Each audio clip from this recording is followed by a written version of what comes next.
Hey guys, it is Dani and welcome to this update video on the tropics. And so we're going to be talking about Invest 90E, our first disturbance of 2022 in the Eastern Pacific Basin. So this disturbance has the potential to become a named system. And so we're going to be taking a look at it, and we're also going to be talking about the Atlantic and general persistent conditions.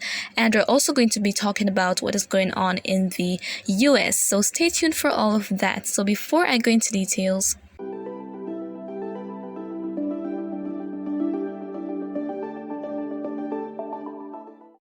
okay, so let's start off with our disturbance, of course, Invest 90E. So as of right now, it is located in the Eastern Pacific. It is well to the east-northeast of the Hawaiian archipelago. And so we're seeing here that it is highlighted in orange, which means that it has a medium chance to potentially develop into a cyclone, maybe a tropical or a subtropical cyclone. So as of right now, it is given a 40% chance for potential development, and so this could acquire some tropical or subtropical characteristics within the next day or two, and we could have this becoming a named storm. And so the first name on the list for the Eastern Pacific hurricane season for this year is AGATHA. And so if we do have this developing into a tropical or subtropical storm, it will acquire the name AGATHA. And so if we do have this developing, in January, that is pretty rare, but it is not really rare to have off-season development because that has happened in the past.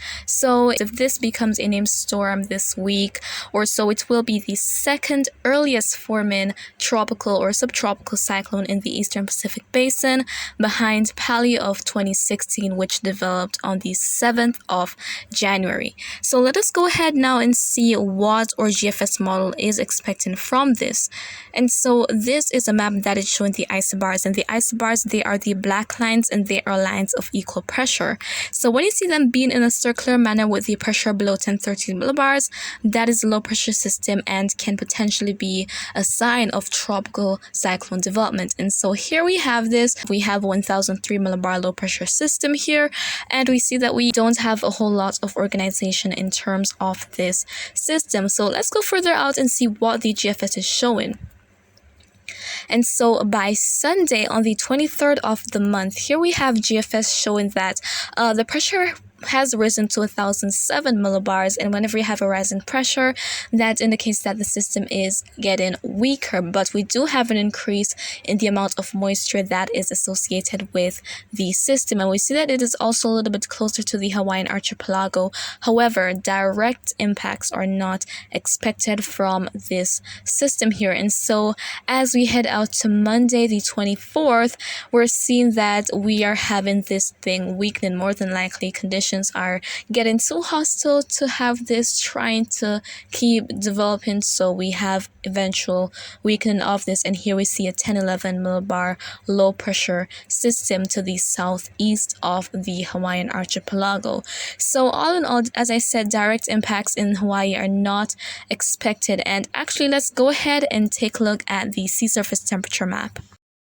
So of course, the ocean temperatures are very important when it comes on to us having development. And so tropical cyclones, they need warmth and moisture. And even at this time of the year, you don't really see that, especially as you head more to the north and exit that region where we have the tropics. So we're seeing on this map that we mainly see these greens and blues. So mainly those cool colors which indicate lower temperature. So we're seeing 20 degrees Celsius, 19 degrees Celsius, thereabouts. So these temperatures are fairly cool. So we could only have, I would say, short-lived depression or maybe a storm from Invest 90E, but we will see what is going to be the eventual outcome. But the good news with this is that it is not expected to be a threat to land during the next couple of days. And so this is what it is like currently on satellite. We're seeing that convection off to the north of the center of the system. We don't have a whole lot going on in the south,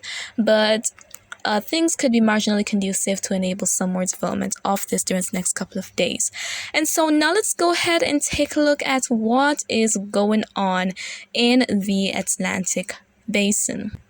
And so here we have our satellite imagery, and so we have that cold front that is located in the US. So this is definitely bringing some inclement weather to portions of the US right now, and so we're going to go in a little bit more into detail with that very shortly.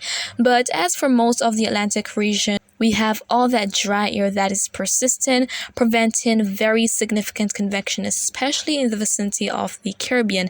But out more in the main development region, we do see more clusters of showers and thunderstorms, which means that the dry air isn't very plentiful in that region right there. So as I said earlier, let's go ahead now and take a look at what is going on in the US.